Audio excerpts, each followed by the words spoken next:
I've been going to church for as long as I can remember, and a lot of times in the youth we talk about having a BC era. I don't know. I didn't necessarily have a BC era. I always went to church, and I always believed that there was a God. The thing I struggled with is I did not believe that he was my God.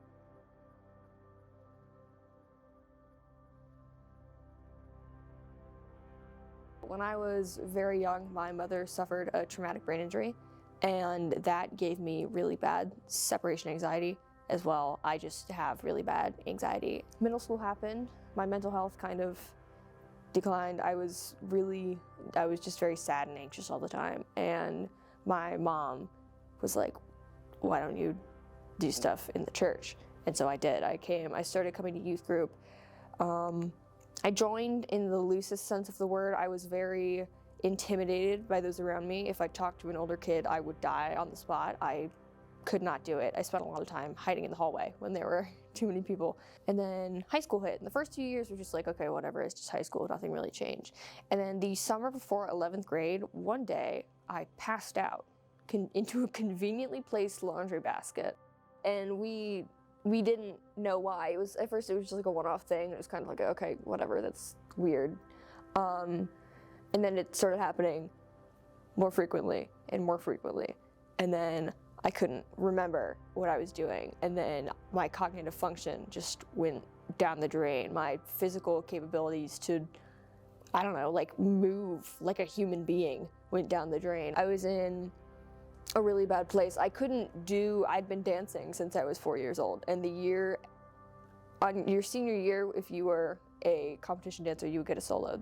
That's what I had been looking forward to since I was 4. The year before my senior year, I'm told that's not something I can do. It was like having a carpet just ripped out right under me.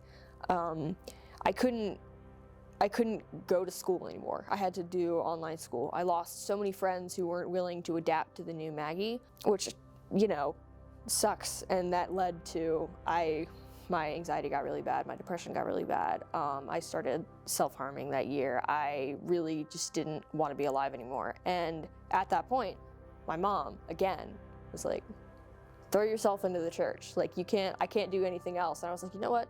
Okay, can't do anything else. At least now I can come to youth on Wednesday nights. And one of my best memories of the youth is, I think the first Wednesday night when I came, it was during COVID, so it was upstairs at the pavilion outside.